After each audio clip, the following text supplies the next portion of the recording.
दिव्यवाणी दिव्यवाणी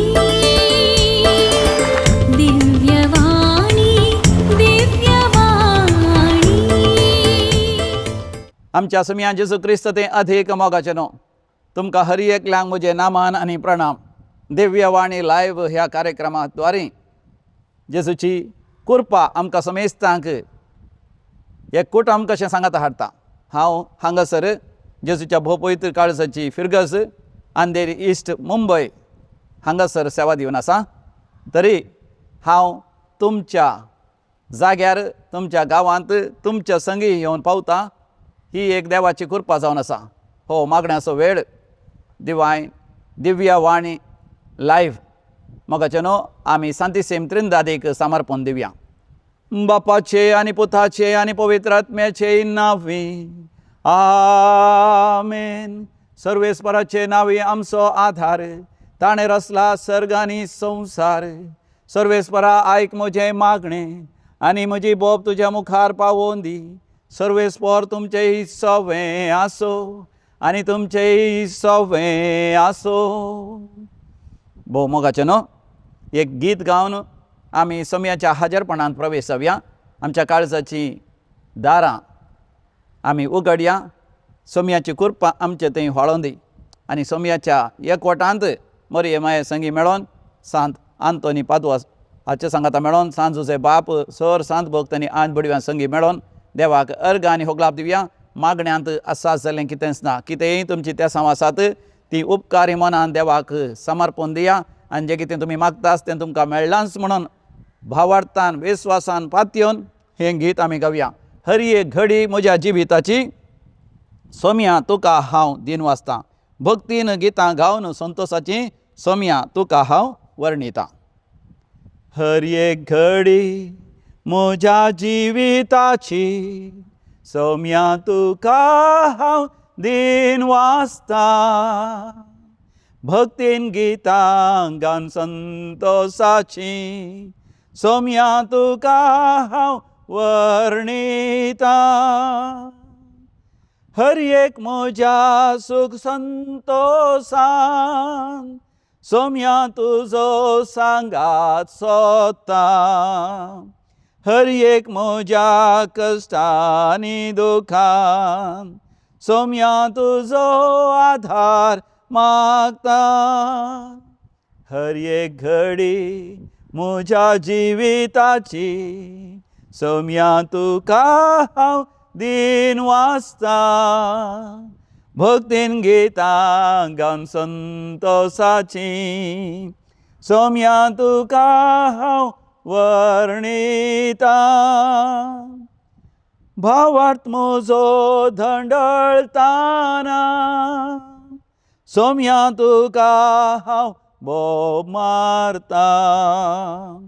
तुका म्हज्या देवाक वळखता निमयेर पडोन नामान करता. हर एक घडी म्हज्या जिविताची सोम्या तुका हांव दिन वाचतां.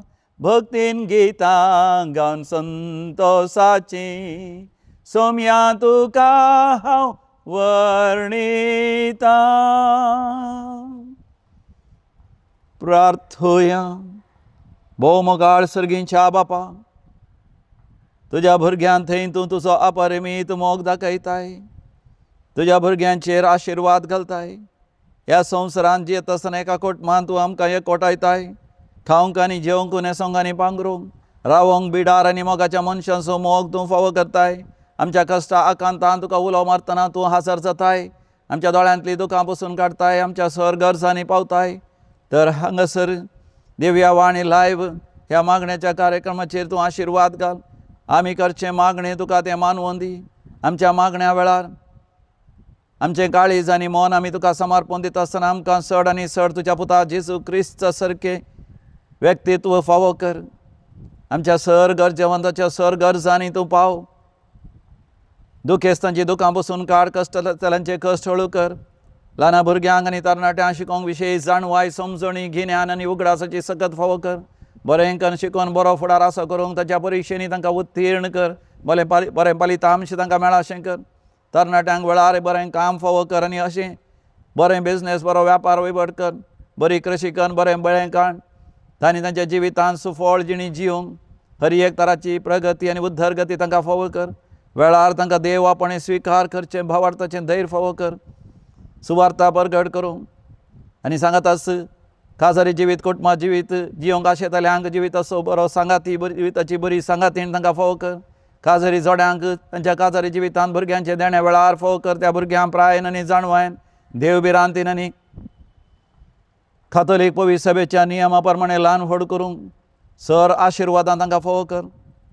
कुटुंबा जिवीत सांगाता मेळोन जिवंक तांकां म्हणलें तांचें म्हणलें बरें घर आनी ताच्या घर जाग्यार बांय करता आसतना बरें उदक तांकां मेळोन तांची कृशी आपुरबायेन बरें बेळ्ळें तांकां फावो जावं दी. पिडेस्तां खातीर कश्टतल्यां बसत, अनाथां बसत, उतर प्रायवंतां बसत आनी सर तरांचे तत्वार आनी अनवार करतल्यां बसत मागता हांव. तांकां हर एकल्यांक तुजो आधार आनी तुजें कृपा सदांच फावो कर. हें आमी मागता तुज्या पुता आमच्या समिया जेसू क्रिस्ता वरवीं जो खरो देव तुज्या सगळें पवित्र आत्म्याच्या एकपणान जियेता आनी रासवट चलयता सासणाच्या सासणा. आमेन. भोव मोगाचें नांव तुमकां समेजता म्हजें नामान आनी प्रणाम. दिव्य वाणी ह्या मागण्याक हांव तुमकां हर एकल्यांक व्हडा मोगान आनी व्हडा संतोशान स्वागत करता. कित्याक ह्या मागण्या द्वारे सगळ्या संवसारभर जायतीं अजापां जाल्यान पेजमितां जाल्यान पिडा गूण जाल्या मागल्लें तांकां मेळ्ळां. देखून ते म्हाका साक्ष दितात. वॉट्सॅपाचेर तांचे मेसेज धाडटात या फोन करून सांगतात आनी तेंय हांगासर मेळिल्ल्या वेळारय म्हाका सांगतात. तर मोगाचें तुमच्या जिवितांत जायतें बरेंपण लाभतलें. देखून तुमचे काळीज आनी मन समियांचे तुज्या भोवपयत काळजांतय एक कर. मोगाचें भावार्थान आनी विस्वासान देवाच्या उतरांक तुमच्या काळजांत तुमी स्वागत करा. तर आमी घेवया पवित्र पुस्तकांत मुणयो बूक अध्याय 10 वळ 20 आनी 5. बूक ऑफ प्रोव्हर्ब्स चॅप्टर 10 वर्स 25 म्हणटा वादळ आयलें म्हणटच नश्ट मनीस नपयस जाता, प्रामाणीक मनीस सदांच थीर रावता. Praise the Lord. हालेलुया. वादळ आयलें म्हणटच नश्ट मनीस नपयस जाता, प्रामाणीक मनीस सदां काळ थीर उरता. हालेलुया. नश्ट मनीस म्हळ्यार देव बिरान जातलो मनीस, केवल संवसारी वस्तूंक लौकीक ग्रेसकायेक लाभदल्लो मनीस, देव बिरांत नासतना केवल कुडीच्या खुशालकाये खातीर आनी देवाची भक्त करतल्यांची निंदा करून जियेले मनीस मोगाचें न्हू.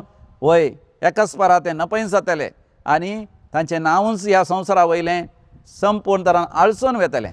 पूण देवाची भिरांत धरतलो प्रामाणीक मनीस, नितीवंत मनीस सदां काळ थीर रावतलो. म्हणजे ह्या संवसारांतच सर्वेस्पर देव ताका सुफळ जिणी फावो करतलो. मात न्ही सासणाच्या सासणाक तो व्यक्ती देवा सांगाता जियेतलो. ह्या दिसांनी मोगाचें न्हू सांत आंतोनी विशांत हांवें नियाळ करचें. कित्याक सांत आंतोनी म्हाका एक बरो मोगासो सांत जावन आसा. कसलेय गरजांत हांवें सांत आंतोनीचे मजतीन हांवें देवा लागीं मागचें. सांत आंतोनीचे मजतीन म्हळ्यार देवा लागीं मागता आसतना कोणी एक मध्यवर्ती मिडल मॅन जायचे म्हणून न्ही. देवाक कांय खंयच्याय मिडल मॅनाची एजंटाची गरज ना. सांत आंतोनी द्वारे मागल्यार मात मेळटा न्ही. पूण सांत आंतोनीचें जिवीत म्हाका एक आदर्श जावन आसा, एक प्रेरण जावन आसा. कशें ताच्या जिवितांत तो आध्यात्मीक शिखराक पावलो, उंच पावंडाक तो पावलो. ही क्लायम्ड a climax of spiritual growth and how he loved the word of God. देवाचें उतर तो काळजांतावन मोगान ताणें वाचलें आनी वाचलें मात न्ही तें वाचता आसतना देवूच ताजे लागीं उलयलो. पवित्र पुस्तक वाचता वाचतना ताका जेजू बाळकाचो अनुभव जातालो. जेजू बाळक ताच्या पवित्र पुस्तकाचेर खेळटालो मात न्ही ताचे गाल पोशेतलो, ताच्या कांद्यार बसतलो, ताच्या उस्क्यार बसतलो, ताच्या गोपांत खेळटलो आनी जेजू बाळक आंतोनी लागीं जिवंत आसतना ह्या संवसारांत आसतनाच उलयतलो. सांत आंतोनी जेजू बाळका लागीं उलयतलो आनी व्हरतीं अजापां विदमितां सांत आंतोनी करूंक साध्य जालें. मेल्ल्यांक सयत जीव करूंक, पिडेस्तांक गूण करूंक, कुडको जाल्लो भाय गोडसूंक, उदकांत पडून मरण पाविल्ल्या भुरग्यांक जिवंत करूंक आनी जायतीं अजापां विदमितां गाडवान सयत बोपय सक्रामेंता मुखार दिंबयेर पडून नामस्कार करूंक. वय विविध तरांची अजापां विदमितां सरमांव सांगता आसतना दर्यांतली ह्या उदकांतली मासली सयत वयर येवन सांत आंतोनीक चीत दिवन आयकोवचे बरी करूंक साध्य जालें. ही सगळी सकत सांत आंतोनी थंय कशी आयली पवित्र पुस्तकाच्या सक्तेन आनी जेजू बाळकाच्या एकवटांत आनी जेजू बाळकाच्या दर्शनांत तो जियेल्या बरी मात न्ही ताच्या जिवितांत तो चड आनी चड जेजू सारको जालो. ताचें जिवीत नितळ निर्मळ आनी पवित्र भाग्यवंत परमळीक जालें. देखून सांत आंतोनीच्या इमाजींत आमी पळयता दाव्या हातांत पयत पुस्तक आनी ते पयत पुस्तकाच्या वयर जेजू बाळकान खेळचें आनी उजव्या हातांत फुलांचो बुक्को सोबीत सुंदर परमळीक फुलां थंयसर आनी सांत आंतोनीच्या तोंडार एक विशेश परजळ आनी महिमा. सांत आंतोनी मोगाचो न्हू जल्मलो 1195 इसवेन 1195 आनी तो मरण पावलो 1231 इसवेन. 800 वर्सां पयलें तो जियेलो. केवल 35 वर्सां या 30 आनी 6 वर्सां केवल ल्हान ताची प्राय पूण त्या ल्हान प्रायेर ताणें केल्लीं अजापां विजमितां आनी ताणें जियेल्ली जिवीत आजून मोगाचें न्हू सांत आंतोन आमचे लागीं उलोवन आसा आनी आमच्या मदें स्पिरितान आत्म्यान तो हजर आसा आनी आमकांय जेजूच्या भोपवित्र काळजाक तो लागीं करता. सांत आंतोनी सांगता मोगाचें न्हू जेजूच्या भोपवित्र काळजांत आमी चलया. सांत आंतोनी एक वर्तो अजापांचो सांत. ह्याच दिसांनी सबार जाणांनी म्हाका सांत आंतोनी ती जाल्लीं अजापां सांगलीं. जेजूच्या भोपवित्र काळजाची फिरगस अंधेरी इश्ट हांव हांगासर जून म्हयन्यांत आयिल्ल्या सुरवेरस हांवें थंयसर सांत आंतोनीचें फेस्त दवरलें. ताच्या पयलीं 9 दिसांचें नव्यान दवरलें आनी त्या वेळार एकली येवन म्हाका म्हणाली ती 5 वर्सां तावन कॅन्सर पिडेन कश्ट नासली आनी खंयचेय वखद केल्यार ते पिडा गूण जायनातली. पूण जेन्ना सांत आंतोनीचें नवें धर्न तिणें मागलें सांत आंतोनीच्या मजतींत ती पिडा दपय जाली आनी संपूर्ण तरान बरी जाली. आतां 5 वर्सां तावन ती पिडा आसना संपूर्ण बरी भलायकी ती आसा. ती सांत आंतोनीक चो उपकार बावडटा. आनी एकली भयण आयली तिजें आसलें सगळें भांगार खंय पडलें म्हणून ना कोणें सोन व्हेलें म्हणून ना आनी तिणें सांत आंतोनीक मागलें भायर पडलेले वस्तू फाटीं जोड दिवच्या सांत आंतोन जेजू बाळका लागीं माग आनी म्हजें भांगार मेळोवन दी म्हूण माग म्हणून तिणें मागता आसतना तिका लगभग 3 म्हयन्या उपरांत तिजें सर भांगार अजापांनी आनी विजमितांनी सोन व्हेल्लें तसलें कांयच तातूंत उणें जायनासतना तिका पाटी मेळ्ळें. आनी ती म्हणटा एक खंडीस देवान केल्लें वर्तें अजाप आनी विजमीत सांत आंतोनीच्या मजतीन ती म्हणटा. आनी तिसरें आनी एक भयण जे गोवा सांगात हांगासर आयिल्ली एका भुरग्याक काण घेवन एक 7 वर्साच्या भुरग्याक काण घेवन ती म्हणटा फादर म्हाका भुरग्यांचें देणें नातलें.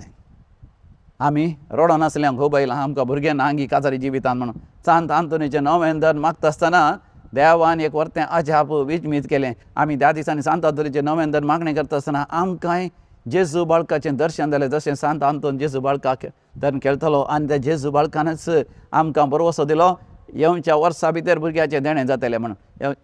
दुसऱ्या वर्साच आमकां भुरगें जल्मलें. ताजे उपरांत आनी एक भुरगें जल्मलें. आतां आमकां दोगां भुरगीं आसात म्हणून एका भुरग्या दाखोवन म्हणटात आनी एक भुरगें आपणाक आसा म्हणून मोगाच्यान थंय सांगून आसात. अशें मोगाच्यान सांत आंतोनी ती अजापां वयर अजापां वयर अजापां मोगाच्यान जायतीं जाणां आमचे लागीं वांटून घेतात. सांत आंतोनीक असलें अजापां करूंक कशें साध्य जालें मोगाच्यान ह्या विशयांत नियाळ करता आसतना म्हज्या दोळ्या मुखार येवचें देवाचें उतर जावन आसा. जुवांच्या वांजेलांत अध्याय 1 वळ 16 gospel of saint John chapter 1 verse 16 समया जेजूच्या परिपूर्णतेतावन आमकां कुरपे वयर कुरपा लाभल्या. ताच्या परिपूर्णतेतावन आमकां कुरपे वयर कुरपा लाभल्या. From his abundance we have received grace upon grace. म्हाका न्हू हें देवाचें उतर नियाळ करता आसतना म्हाका उगडास येवचो. हांव मुल्कींत दिवायन कॉल रिट्रीट सेंटरांत आसतना केन्नाय म्हाका भोगल्यार एक बरो नियाळ करीचें एक बरें मागणें करीचें म्हूण भोगल्यार हांवें भोपय सक्रामेंता मुखार वचोन मागणें करचें. पूण चड जावन हांवें सीदा दर्या तडीर वचचें. आमकां मुल्की लागींच मुक्का 600 इतलो म्हणल्यार दर्या तड आसा. थंय चडा वजन चड लोक आसना. थंयसर दर्याच्या तडीर जायते फातर घाल्यात व्हडले व्हडले खडपी फातर 5 आसा. त्या 5 फातरांचेर त्या खडपी फातरांचेर हांवें बसचें आनी दर्याक पळोवचें. ह्या हांवें हेजे माडी दर्याची तड आसा. ह्या पडबिद्री दर्याची तड आसा. थंयसर दर्या तडीर वचोन थंयसर फातर आसात व्हडले व्हडले त्या फातराचेर बसोन दर्याक पळोवचें. आनी दर्या पळयता आसतना मोगाच्यान आमकां कितें दिसता विस्तार दर्यो दिसता आनी दर्याची ल्हारां परतून येवन तडीक मारचीं दिसतात. एक ल्हार येवन मारलें आनी तें फाटीं गेलें. ताचे वयर आनी एक ल्हार आयलें तें फाटीं गेलें. ताचे वयर आनी एक ल्हार आयलें. वयर वयर वयर वयर ल्हारां येतच आसात ती रावना. दीस आनी रात ल्हारां येतच रावता थंड थोड भिजयतच रावतात फाटीं वेतच रावतात. म्हाका मोगाचें न्हू त्या मागण्यांत ध्यानांत बगलें देवा तावनी कृपा निरंतर येता आनी वळटा आनी म्हज्या काळजा भिजयता आनी फाटीं वेता, भिजयता आनी फाटीं वता. हांव एक संवसारी मनीस, लौकीक मनीस, कुडी रगताचो मनीस. म्हज्या जिवितांत हांव परतून परतून देवा तावन पयसरता, पूण देवाची कृपा परतून परतून म्हज्या जिवितांत येता आनी ती कितली हांव म्हज्या जिवितांत ती स्विकार करता, स्वागत करता, तितले देवाच्या कृपेन हांव ग्रेस्त जाता. मोगाचें आमी केवळ प्रायेन ग्रेस्त जाल्यार पावना, कृपेन ग्रेस्त जायचे. सांत आंतोन तरी 60 वर्सां, 70 वर्सां, 80 वर्सां या 100 वर्सां वाचोना, केवळ 35 वर्सां वाचलो. पूण 35 वर्सांनी ताणें देवाच्या कृपेंत ताचें काळीज संपूर्ण तरान भिजयलें. जेजूच्या भोवपळीत काळजा थंय संपूर्ण तरान ताणें आपणें निवास स्थान आपणाचो आसरो, आपणाचो जागो करून घेतलो. देखून ताचे द्वारे मोगाचें न्हू वर्ती अजापां विजमितां जालीं. जुवांच्या वांजेलांत अध्याय 11 ओळ 25, जॉन चॅप्टर 11 वर्स 25, स्वामी जेजू म्हणटा हांवूच जिवीत आनी हांवूच पुनर्जिवंतपण. जो कोण म्हाका सत मानता तो मरत जाल्यारय जियेतलो. Hallelujah, praise the Lord. हांवूच पुनर्जिवंतपण आनी जीव. जो कोण म्हाका सत मानता तो मरत जाल्यारय जियेतलो. हालेलुया, कितलीं अपुरबायचीं उतरां. म्हणजे मोगाचें न्हू स्वामी जेजूक हांव आनी तूं सत मानल्यार ताचे थंय आमकां पुनर्जिवंतपण आनी जीव मेळटा. पुनर्जिवंतपण म्हळ्यार मेल्या उपरांत मात पुनर्जिवंतपण न्ही, आमी जीव आसतनाच आमच्या पातकाक आमी मरता आनी आमचे थंय आसच्या देवाच्या सुरपायेक, देवाच्या सारक्याक, देवाच्या त्या दैवीक मोगाक, त्या पवित्रपणाक, देवाच्या वैभवाक, त्या परजळाक, त्या महिमेक आमी उदेता आनी आमी आध्यात्मीक तरान जिवाळ जाता आनी आमी केदींच मरना. आमकां सांत आंतोनी थंय कळटा. सांत आंतोन मरोन 800 वर्सां जालीं जाल्यार मोगाचें न्हू ताचें जिवीत नियाळ करतनाच आमकां वर्ती अजापां अनुभव जातात, विजमितां अनुभव जातात, महत्कार्यां अनुभव जातात. कित्याक सांत आंतोन ताचें 35 वर्सांचें जिवीत विशेश तरान ताणें सार्थक केलें.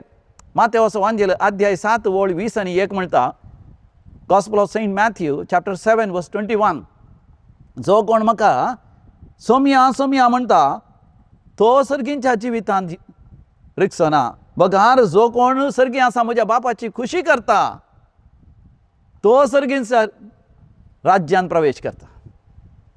कोणी केवळ सोम्या सोम्या म्हणल्या तक्षण, केवळ हालेलुया अर्गां होगळाप दिल्या तक्षण, केवळ नांवान केवळ क्रिस्तांव जाल्ल्या तक्षण मोगाचें न्हू आमी सर्गींच्या राज्याचे वारेस्तार आमी जायना.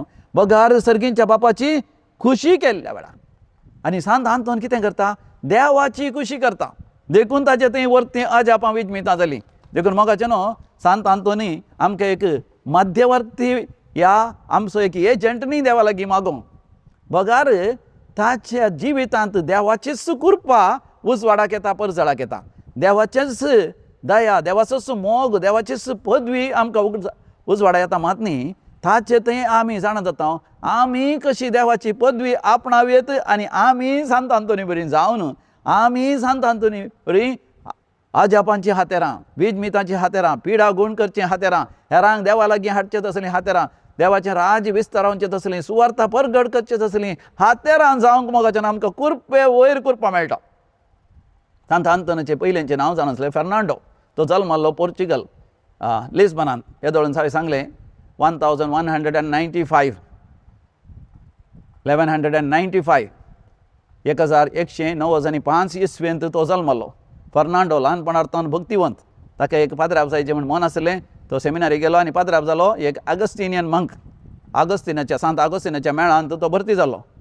पूण तो पाद्राब जावन आसतना एक फावटी फ्रांसिस्कान फ्राद ते मिसां वावर करून आसले आफ्रिकान.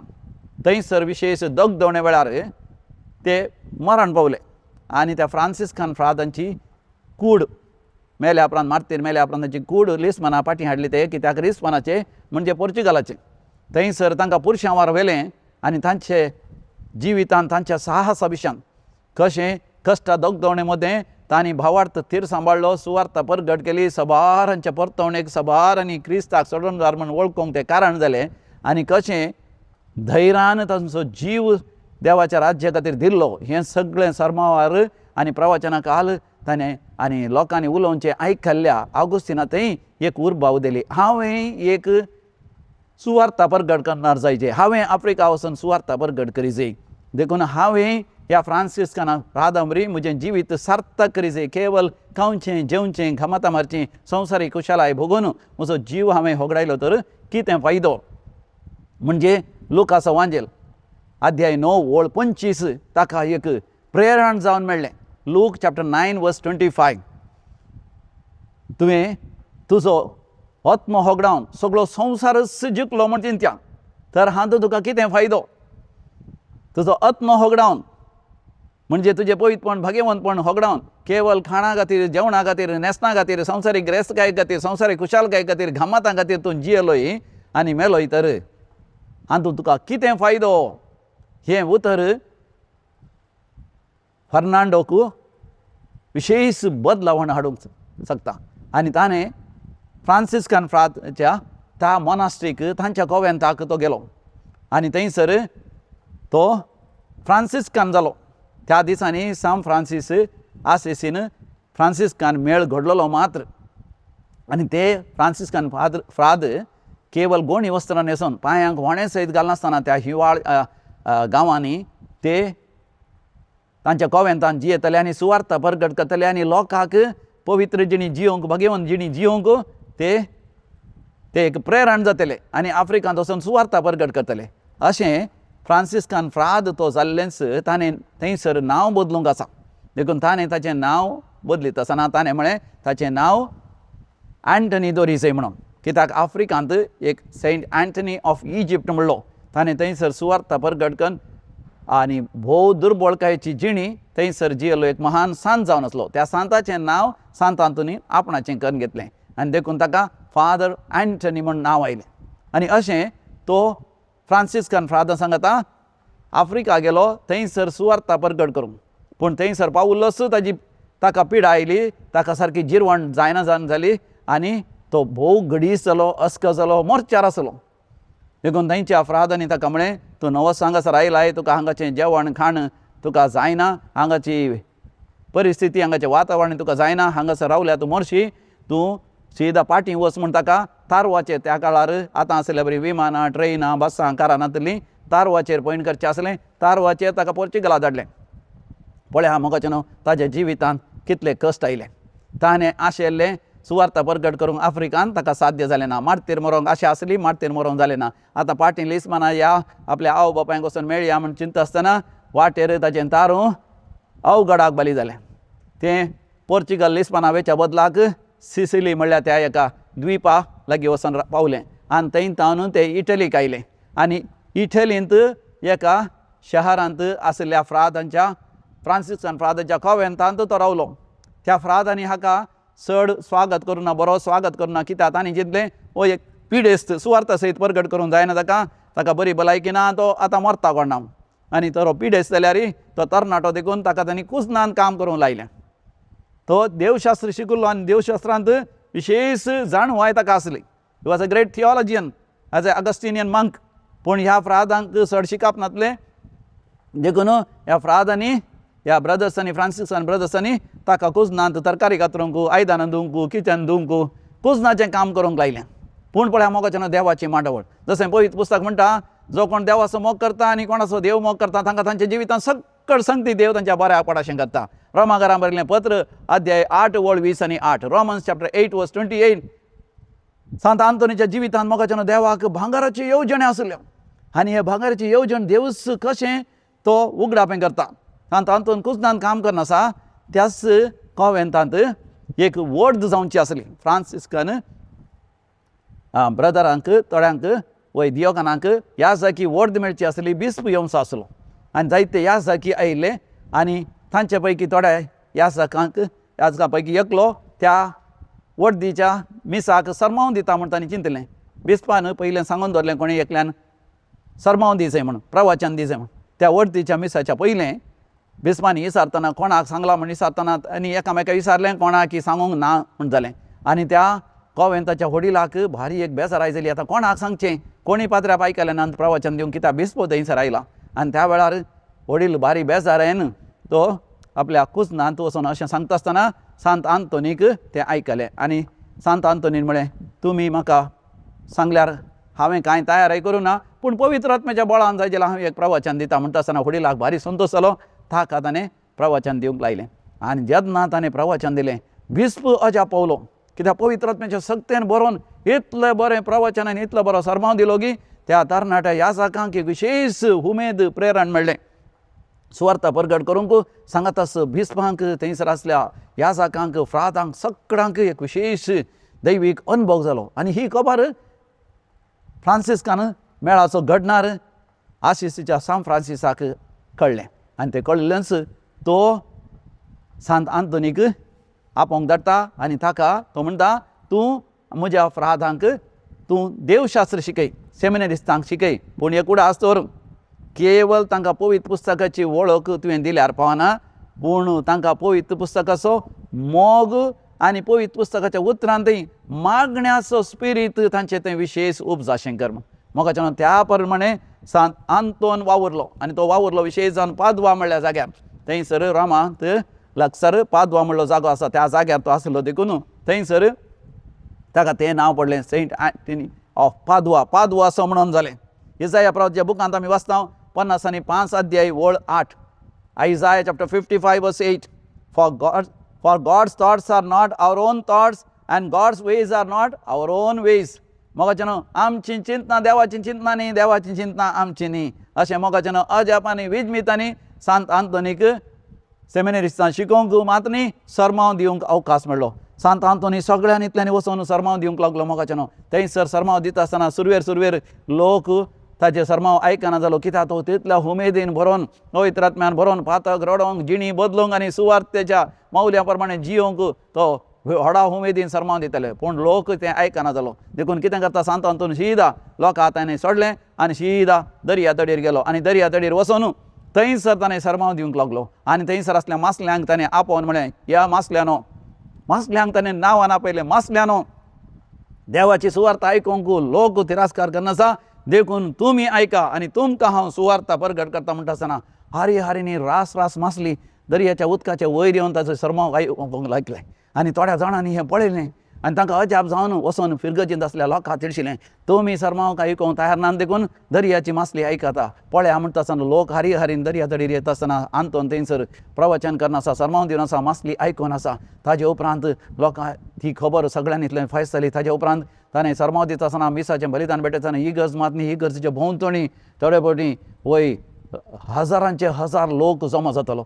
आनी सरमाव दिवन जाल्या उपरांत मीस जावन जाल्या उपरांत सांत आंतोन तांच्या मदें वेतालो जेजू गेल्ल्या बरी वचून तांचे मदें आसल्या पिडेस्तांक गूण करतालो आनी वर्ती अजापां विजमितां करतालो दुर्बळे धाकट्यांक कुमो करूंक तो शिकयतालो अशें सांत आंतोनी चड आनी चड नांवाडीक जालो खंय गेल्यार लोक हारीन येतालो वर्ती अजापां सांत आंतोनीच्या जिवितांत जाली तुमीच आयकल्यान जावंक पुरो 13 अजापां जालीं म्हण पूण म्हाका ताचे चड सांत आंतोनीच्या जिवितांत ताणें केल्लीं अजापां रेकॉर्ड केल्लीं म्हळ्यार बुकांत बरोवन गेल्लीं लगभग 50 आनी 3 अजापां आसात अकरेक सांत आंतोन अशेंत सुवार्ता परगट करून थकोन मोगाच्यान देवाच्या राज्या खातीर ताचो जीव तो समर्पण दिता तो मरण पावल्ल्या वेळार ताका थंयसर पुरल्या उपरांत माती घालून जाता म्हणटना एक भयण थंयसर येवंक तिणें गळाय केली तिचें नांव जावन आसा क्युनिजा तिका सांत आंतोनीचे सरमाव म्हळ्यार विशेष मोग आसलो आनी तो मेला म्हूण आयकतच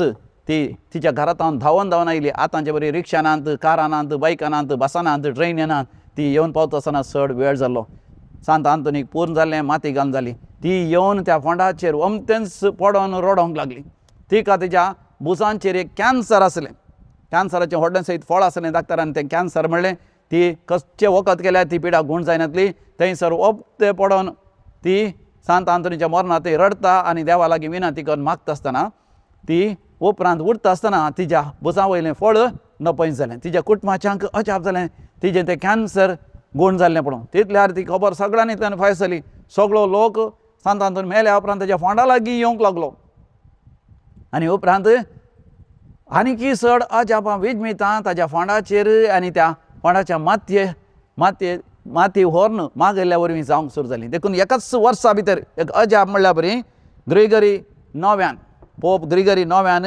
ताका एक सांत म्हूण पासारलें 1232 आनी त्या दिसा म्हाका आजून 800 वर्सां जावन सांत आंतोनीच्या मजतीन कितली अजापां कितली विजमितां जाल्यान म्हणनान म्हाका. आनी उपरांत 100 वर्सां उपरांत सांत आंतोनीचो फोंड ती उक्ते करता आसतना ताजी सगळी कुसोन धूळ आनी माती जाल्ली जाल्यार ताजी जीब मोगाचें न्हू ती जिवी तशी मेळ्ळी खंय. देखून सांत आंतोनीची जीब आतां 800 वर्सां जाल्यार उपरांत तशी ती दवरल्या. ती कुसोंक ना, ती कुंभ जावंक ना, ती पिठो जावंक ना, ती माती जावंक ना. कित्याक ताजी जिणीभर सांत आंतोनी ताची जीब देवाचें उतर परगट करच्याक लोकां खातीर दिंबयेर पडोन हात वयर करून रोडोन हाक बोब मान मागच्याक ताणें वापरलेली. हेरांक आशिर्वाद दिवंक, हेरांची दुखां पुसून काडूंक, हेरांक बुजोवंक, हेरांक प्रेरण दिवंक, हेरांक सुवार्थेचे उजवाडा प्रमाणे जियोवंक ताणें जीब वापरलेली जावन आसा. देखून ताची जीब मेल्या उपरांत ती कुसनासतना उरल्या. मोगाचें आमकां एक वर्ते एक अजापांचें हातेर जालां, विजमितांचें हातेर जालां. आमकां एक विशेश कुरपेची जर ही जीब जावन आसा मोगाचें. आनी तसो सर्वेस्पर देव म्हज्या जिवितांत तुज्या जिवितांत वर्ती अजापां करूंक शकता. हांवें आनी तुवें मोगाचें न्हू सांत आंतोनी बरी पातयेवंक जाय. उत्पत्ती बुकांत 18व्या अध्यायान 14व्या बळीर जेनेसीस चॅप्टर 18 वर्स 14 सर्वेस्पर देव अब्राहमाक म्हणटा, सर्वेस्पर देवाक असाध्य म्हणचे कितेंय आसा गी. वय मोगाचें न्हू देवाक कितेंच असाध्य ना म्हणून सांत आंतोनी पातयेलो. देखून ताज्या जिवितांत आनी ताज्या मरणा उपरांत आजून सरकार गेल्या उपरांत तो मोगाचें न्हू वर्ती अजापां आनी विजमितां करूंक शकता. एक काजारी जोडें कुटुंब घोव आनी बायल ह्या दिसांनी म्हाका गांवांत हांव फोन करून सांगता तांकां बारी बेजार हांव डिवायन कॉल रिट्रीट सेंटर जावन हांगासर वर्ग जावन ट्रान्सफर जावन आयला म्हणून. ती केदाळे डिवायन कॉल रिट्रीट सेंटराक वतात. तांकां भुरग्यांचे देणें नातलें लगभग 15 वर्सां जालीं काजार जाल्या उपरांत. देखून भारी बेजार आयनासली. ती आयली डिवायन कॉल सेंटराक. ती त्या वेळार भारी रोडोन आसली. म्हणटात रोडोन येवन ती सांगूंक लागली 15 वर्सां जालीं भुरग्यांचें देणें ना आनी आमकां भुरग्यांचें देणें जायना म्हूण सांगता आसतना हांवें तांचे खातीर मागलें. आनी त्या वेळार हांवें तांकां तें देवाचें उतर दिल्लें जावन आसा. उत्पत्ती बूक अध्याय 18 वळ 14 सर्वेस्पर देवाक असाध्य म्हणलें कितेंय आसा गी. आनी ती म्हणटा त्या वेळार ती हांसली. कित्याक धाकटरान म्हळां जायना आनी भुरगीं जावंक साध्य ना 15 वर्सां जालीं काजर जावन. आनी तेन्ना हांवें परतून देवाचें उतर तांकां दिलें आनी म्हळें उत्पत्ती बुकांत 17 अध्याय पयली वळ म्हणटा जेनेसीस चॅप्टर 17 वर्स 1 सर्वेस्पर देव एल शडाय सर्पदेवदार ऑमनीपोटेंट ऑमनिशियंट nothing is impossible for him. केवल ताका उलो माताचेर पातये तुमकां भुरग्यांचें देणें लागता. तांकां पातयेनीच जावना खंय. उपरांत हांवें तांकां म्हळें दोळे धांपा आनी तुमच्या हातांत एक भुरगें आसा म्हणून फातयेया आनी तें दर्शन घेया. त्या भुरग्याक तुमच्या हातांत घेवन खेळयतात आनी त्या भुरग्याक इगर्जी व्हरतात. थंयसर आल्तारी मुखार दवरतात, ताका बाप्तीस्म दितात. हें सगळें दर्शन घेया आनी भावार्थान पातयेया. कित्याक जुवांव वांजेल अध्याय 11 वळ 40 म्हणटा तूं सत मानशी जाल्यार देवाची महिमा तूं पळयतलें. तूं सत मानशी जाल्यार देवाची महिमा तूं पळयतलें. तुमी सत मानल्यार देवाची महिमा तुमी पळयतल्यान अशें पातयेया म्हणटा आसतना ती म्हणटात आज त्या दीस तुमी मागता आसतना फादर आमकां दोळे धांपता आसतना आमकां तें दर्शन दिसलें. एक भुरगें आमच्या हातांत आसा, आमच्या गोपांत आसा, ताका आमी बाप्तीस्म दिता, ओल लायता आनी ताज्या उपरांत तें भुरगें वाडटा म्हणलें दर्शन आमकां म्हणलें. त्या परी आमी मागोवन सुरू केलें. तशें मागोवन 1, 2 या 3 म्हयने जायचे जाल्यार आमकां बरी खबर मेळ्ळी. आमी पातयेवंकूच ना. आमकां पळय न्ही जावन हांसो आयल्यो आनी विजमिती पावल्या आनी उपरांत तें भुरगें आज वाडलां मात न्ही आज तें इंजिनियरींग शिकोन आसा. हें देवाचें काम शिवाय दुसरें कोणाचेंच न्ही. वय मोगाचें न्हू आमी सत मानल्यार वर्ती अजापां विजमितां जाता. सांत आंतोन सत मानलो न्हयच ताच्या जिवितांत अजापां विजमितां जालीं. हेरांच्या जिवितांत ती अजापां विजमितां करूंक तो शकलो. देखून मोगाचें न्हू सांता भक्तांची मजत मागचें म्हळ्यार केवल तांणी आमकां अजापां विजमितां करचीं न्ही, तांकां अजापां विजमितां करूंक जायना. केवल देवाची कृपा त्या सांत भक्तां द्वारी. सांत भक्त मोगाचें न्ही एक हातेरान जावन आसात, एक आयदान जावन आसात. जशें आमकां 1 लिटर दूद जायचें जाल्यार तें आमकां दूद हाडूंक जायना, हातांत हाडूंक जायना. आमकां एक आयदान जायचें. सांत आंतोनी तसले सांत भक्त एक आयदान जावन आसात. मरी माय एक आयदान जावन आसात. देखून मोगाचें न्हू कोणी कातोलीक न्हय आसल्यांनी आमच्या कातोलीक भावार्थ सांता मारिफात त्या आंजबडव्या मारिफात श्रेश्ठ आंजबडव्या मारिफात देवाची कृपा आमचे थंय व्हरता म्हणटा आसतना मोगाचें न्हू आमी ह्या विशयांत साक्ष दिवंक धैर्यान तांकां सांगूंक मोगाचें न्हू आमकां भावार्थाची विशेश समजणी आसूंक जाय. तर मोगाचें आमी दोळे धांपया. ह्या घडये जे कितें तुका जाय, जे कितें तूं आशेताय, जे कितें तुज्यो गरजो आसा सगळे देवा मुखार दवर मात न्ही एक दर्शन पळोवंक प्रयत्न कर. वय एलिया प्रवादी कार्मेल गुड्यार थंयसर पावसा खातीर मागता आसतना परतून परतून 7 फावटी सरपडोन तो मागता आसतना सवकास तें दर्शन तो पळोवन आसलो.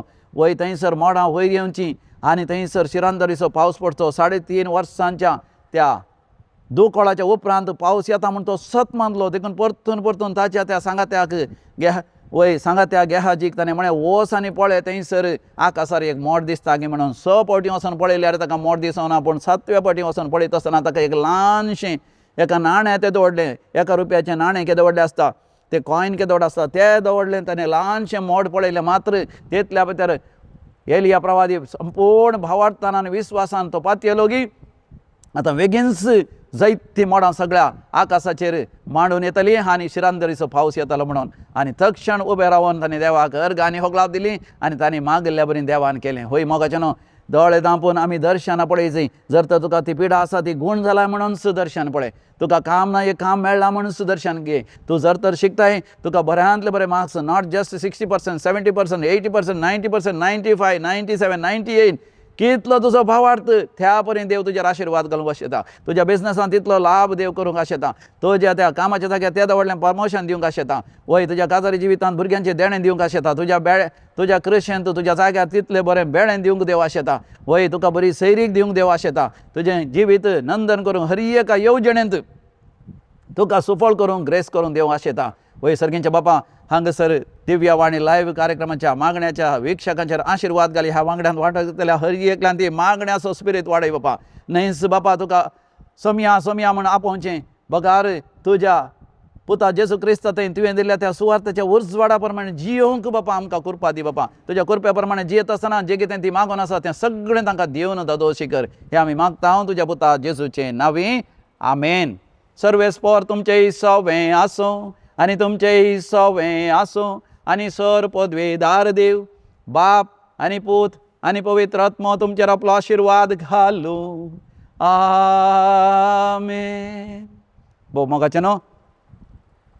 जेजूच्या भोव पयत काळजाची फिरगस सेक्रेड हार्ट चर्च अंधेरी ईस्ट मुंबय हांगासर हांव सेवा दिवन आसां. तुमच्या समेस्तांच्या त्या सांग खातीर हांव मागतां. आमच्या ह्याच कॅम्पसांतच आत्मदर्शन म्हणलें रेतेर मंदिर आसा, ज्ञान आश्रम कॉम्पाउंडांत आसा. थंयसरी रेतेर जावन आसात. आंतरीक बऱ्या भलायकेच्यो आनी विविध आध्यात्मीक रेतेर जावन आसात. तांत तुमी बरेपण जोडयेत. आनी गांवांत आमच्या SVD याचकांचें डिवायन कॉल रिट्रीट सेंटर आसा. थंयसर येवन वस्तेची रेतेर करून विशेष कृपा जोडून घेया. दिव्य वाणी लायव्ह ह्या कार्यक्रमाच्या आयोजकांचेर वय आनी विशेशान आमच्या अनुभव फर्नांडीस आनी ताच्या समेस्तांचेर मोगाच्या देवाचे विस्नार आशिर्वाद आमी मागया. तुमकां समेस्तांक देव बरें करूं. दिव्य वाणी